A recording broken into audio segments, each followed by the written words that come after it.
sort of transcendence is still quite high. But the popular thinking, how we approach problems, how the research literature is set up, and education, this declaration is the way that modernity has steered the way people think. Is there a consequence to this? Is it a good thing or bad thing? Well, let's look at some of the key of people and events, and this is going to be a topic onto itself as we dive into this. But we're looking more so as what is the impact of this declaration? What is the impact of this way of thinking, if any? Maybe you think it's a positive thing on modernity and some of the dimensions of wellness that, of course, that are resulting from this thinking, or impact on them, I should say. Okay, so what does the belief of God have to do with wellness? I kind of already alluded to this. This is a modern question. It's one that people still are wrestling with, of course. So if you look at all the major religions, Jews, Christians, Muslims, Buddhists, Platonists is even talking about Plato. He believed there was some being that was outside of humans that made things. Native Americans, Romans, Greeks. I mean, we could fill in a slew of cultures, right? Cultural traditions, creation stories, etc., that believed in God or gods. So this idea of there is no God is at least realizing there's always been those that have rejected this idea there is a God, or maybe we're more agnostic. I don't know about God. I'm not really sure, right? But in general, the general belief had been, until modernity, the Enlightenment period leading into modernity, that there was a transcendence. Okay? So, what impact has that had? Well, we're going to look at that just a little bit today. All right, so has modernity, though, fully removed gods or God? Nietzsche, we'll see, was the one who's famous for saying God is dead, even though Hegel kind of echoed it before. It just didn't get as much press. But even Nietzsche, who was an atheist, of course, realized that by killing God, quote unquote, killing God, there'd be a vacuum that was created. So something else had to step into that vacuum, and perhaps people weren't ready for it yet. Okay, so what I put here on the slide is modernity has removed God or gods, or has it? Okay, with this vacuum in place, thinking about Nietzsche, the guy who actually coined was made popular by saying God is dead. There's something else that's going to fill that void. What is it in modernity? And you could say it's a good or bad thing, but the point is there has to be something to fill that void that God filled. This void is how we understand the world, how we deal with problems, how we deal with how we process world events, right? What's our motivation for exploring the world, right? These are all things that are rooted in this. Either there's a transcendence or there's not. Is this for the edification of man itself, mankind itself, or is there something greater? So I wrote in here, it's not whether but which. It's not whether there is something in this God vacuum, or there is God or a God's in there. It's just which, right? Which, what kind of God is there? What kind of gods is there? What kind of morality is established by a God or gods? And then if there is no God or gods, what kind of morality do we have now? So you can see it's getting really philosophical, of course. But it also leads into, if you think back to the French Revolution, rights were not given to men from God or some sort of transcendent. It was given to men from men. So what's the big deal? What's the difference? Well, then who holds the power to decide societal norms? Well, it's going to be the people of that people group, in this case the French.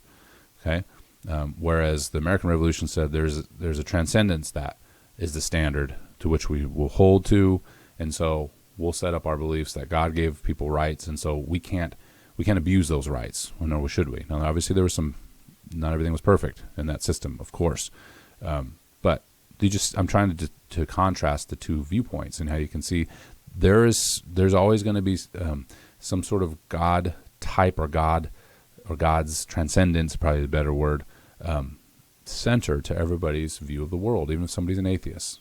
Okay? Something's going to fill that void to direct knowledge and the growth of knowledge and how we interpret the world. Okay, hopefully that kind of hits home and kind of understand what I'm saying here. I think I mentioned the parable of the madman already, that Nietzsche wrote. Again, when God is dead, what happens? Okay, so what impact has that had on us today? Okay, so we could talk about a lot of different people, famous people, in modernity and history, but I'm going to highlight a couple here. Jean-Jacques Rousseau is one of them. He was in the more Enlightenment period, the late 1700s. A lot of his writings were part of the French Revolution. And the major shift that Rousseau proposed is here, right here. See it? I'm going to read this to you, and then I'll help explain it. So in Rousseau's view, society says there are normative standards to keep the evil of man is restrained, to keep the evil of man restrained and orderly. So this is coming out of Christendom, where the traditional Christian viewpoint is that men are inherently evil, and in order to retain and maintain society from being chaotic, there had to be some normative standards. There had to be laws. There had to be rules, right? Well, Rousseau said, he flipped it. He said, people are naturally good, and it's actually the norms that they shouldn't be taught.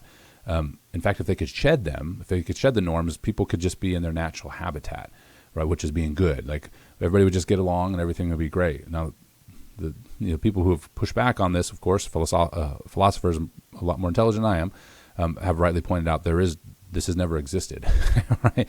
So he was describing some sort of utopia, okay, that would emerge if we removed all the rules. The utopia would emerge. Now he even recognized, he's like, well, this isn't going to work right now, so we need a social contract. So he came up with this. You notice it's capitalized. This was his social contract that essentially the culture, think about the French Revolution now, the people will decide these norms, and those people who were outside of these norms would be cast out, right? So the society itself would decide the norms. So if you think about this, you kind of went back to the start, right? There's going to be norms of some sort. It's just whether, it's not whether, but which, like who's setting the norms, okay? But this is modern thinking. What I mean by modern is into this age of modernity, is that Rousseau was very impactful. You see him very much, a big part of early childhood education today is that, you could argue this is positive or negative, but that children are not small adults, but they have their own autonomy, and that they should be allowed to explore who they are. And even like you look at like a classroom, they should be allowed to have choice in the classroom to what they want to engage in. That's very much a Rousseauian, right? At least he's is at the foundation of a lot of this thought. Whereas opposed to this is how school's gonna be. Okay, so I mean, you can decide it's a good thing or a bad thing. I'm not here to tell you what to think about that, but this is a very much Rousseau. Is the person is good to start with, and if left to their own devices, people would just treat each other really well, and right. So again, what the heck does this have to do with wellness? Because this is postmodern now we live in. Some argue we're in postmodern, but this came out of modernity, and this kind of idea still persists today. That it's not that the norms are established by a transcendence; they're established by the culture, by the people of the culture. I'm not arguing whether that's good or bad. That's just the reality of it. So, has that change been a good thing? I don't know. That's for you to decide. That's for you to write about and think about. All right. What about the aforementioned Nietzsche? So he's the one that came up with this "God is dead," or at least packaged it. It was made famous. He wrote a lot of other things too. It wasn't just that was he was a one-hit wonder, but he had other major philosophies and works that challenged transcendence, and he wanted to see individuals move away. This is again modern thinking. He called it kind of this kind of Rousseauian type of thought, is moving away from, more so his moving away from a belief in God and moving to something greater. That he believed that moving away from belief in God would free man to become his complete enlightened self. Right? Again, you hear Rousseau echoed in that as well.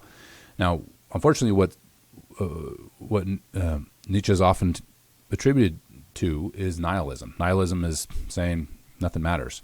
So this is that God vacuum problem that even Nietzsche recognizes, that if you remove God from the situation, what does anything matter? Like, it doesn't matter. You do whatever you want.